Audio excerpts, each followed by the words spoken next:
Hi everyone, let's talk makeup. And yes, today I'm here with my bare face because I am doing a review and demo of the Laura Mercier. It's called the Flawless Contouring Palette, The Art Made Simple. And it's the cream contouring palette. And I really should call this video cream contouring for those who don't like contouring, because I actually do not like contouring.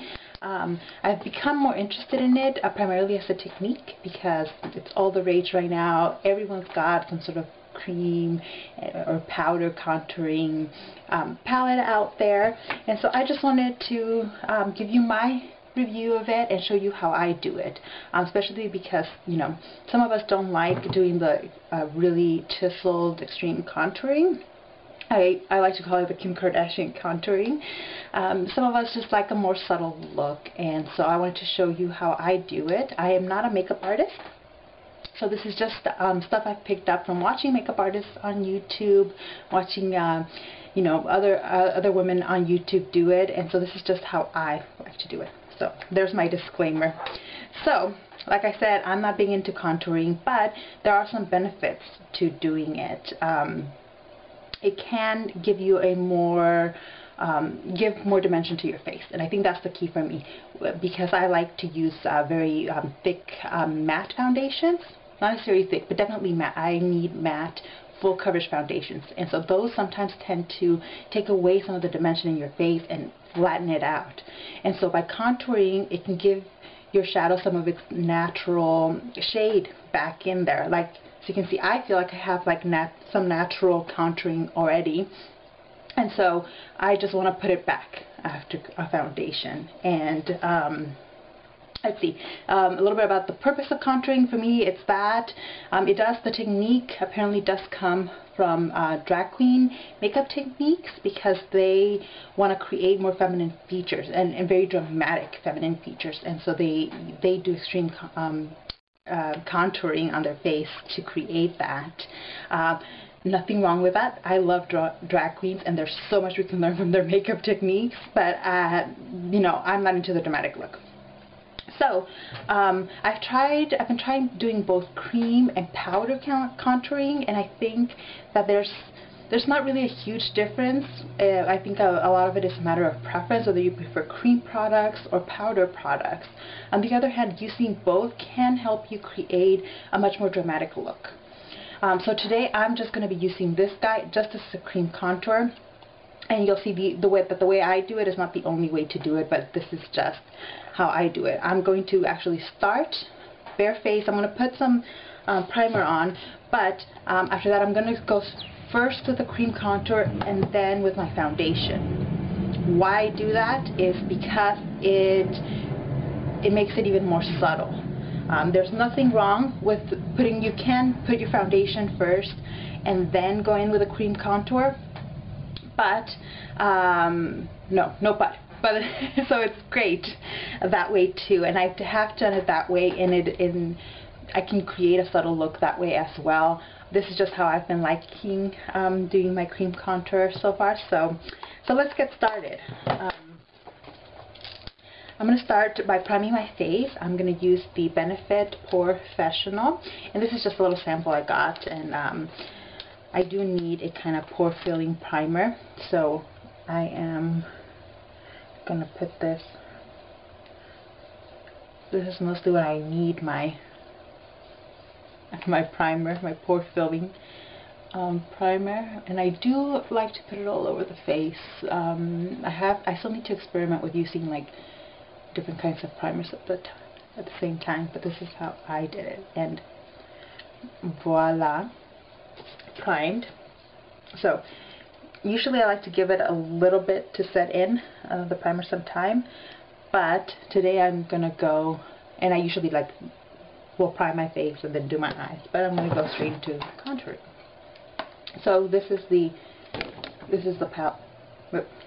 palette, and I am going to go into contour medium number 2, because I again like a more subtle look, and I'm going in with my e.l.f. small stipple brush. This one's, you can see I've been using it. So I'm going to go in, and I go in with just like the edge of it. I don't put the whole brush in, I just do the edge. And I'm going to contour my cheekbones.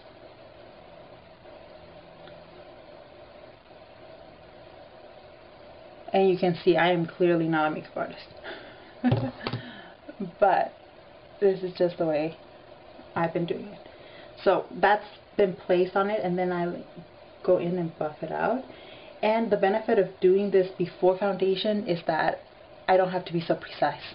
I can just do this, for example, and then go in with my foundation and it'll be fine. So for foundation, because I'm trying to use these up, I'm going to use the Kat Von D Lock It Tattoo Foundation and the Pond's Luminous Finish BB Cream. I'm going to mix these two. Oh, duh, I forget. So now that I've done that, actually, I like to go into Contour 1. I almost forgot this step.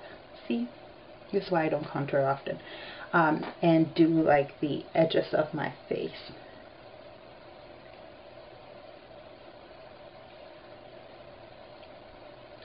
See, for lighter and fair skins, this Contour 1 I think would be great on the cheekbones and all over. I'm not, like, because we're not doing an extreme contour today, I'm just going to do this.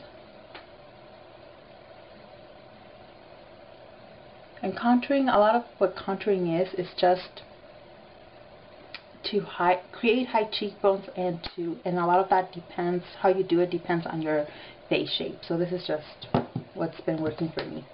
So you see, contour in place, and I'm going to go in with my foundation. And I've really been enjoying the mixture of these two, and I'm going to use my Real Techniques I'm going to use my Real Techniques face sponge. So I'm mixing the other two. Y'all probably don't care about this part, but okay. Then I just go in and see, I'm not actually even careful about, like, I'm not afraid to put my foundation like right over the contour. And then I just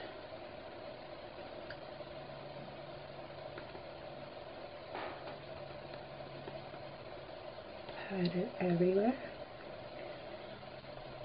And see, you can still see the cream contour on there. So that is why it is more subtle, but still there. And that's what I've been really liking about this technique. By the way, it's not a technique that I've invented or anything like that by any means. And I think I should have added more. So I didn't invent it. I saw makeup artists do this, and then I started doing it and just really enjoyed, really liked how it looked. So this is what I've been doing.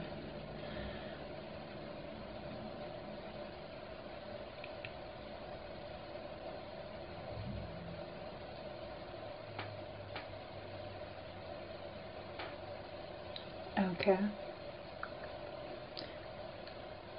We're getting there. I have like my mirror right there.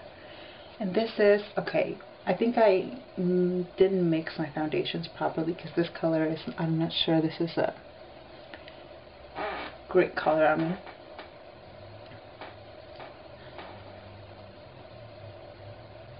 But anyways, this is how it looks. So you can see that there is still contouring there, but it's much more subtle than it would have been otherwise. So let me do the rest of my face, and I will come back and give you the rest of my review. Hi everyone, so I'm back with a full face of makeup, and I did go ahead and add the highlight number 1 from the palette on my cheekbones and on my nose and just other little highlighty parts, so you can see what the full face looks like with the contour, blush, highlight, everything. I'll have a full list of what I'm wearing in the description box below. I'm trying some new products, so we'll see, you know, how they turn out. But overall, my review and parting thoughts on this is that it's a really good contour palette, especially if you are not an expert on contouring and just need, you know, the basics and simple look. On the other hand, if you are great with contour, I think this would also be a good one. You can do a subtle look with it, but you can also do a much more dramatic look with it. So I like it. I do really like using the e.l.f. small stipple brush, and I think this is something a lot of people have, so I think that makes it really accessible. And I know sometimes when like palettes have like their companion brush, I have a tendency to want to get those, and this one didn't even come with it, so I like that I didn't feel pressured to buy any additional product with it, and that I can use something really simple like the e.l.f. stipple brush with it. I do want to show you the swatches. Here's a picture of the contours again, and so this is, we'll start over here. The first one is contour number 1. Next is contour medium 2. Contour medium 2, and contour deep 3. So 1, 2, 3. These are just like finger swatches. This is, hopefully you can see. Then it's the highlight number 1 and highlight number 2. Now I will say that about the highlights, that the highlights are probably better for medium tan and deeper skin tones, because I really like it. Like I have highlight 1 on here, but it's very yellow, and so I don't think that will, I'm not sure that will look really nicely on light and fair skin tones. But I think if you're, you know, if you're my skin tone, and in MAC for reference, I'm in C42, I think that both highlights will look really nicely. But I haven't, as you can see, I haven't dipped into highlight number 2 too much. And actually, I haven't been using either one of these highlights extensively. I prefer some of my other highlights, but it is nice that it comes all in one here, and I do like that highlight number 1. And as I'm wearing it right now. So those are my thoughts on it. I do think it's a palette that's worth it, especially if you want to experiment or learn how to contour, or if you're just, you know, really into contour. I think this is a good one. So let me know if you have any questions below. I'd be happy to try to answer them.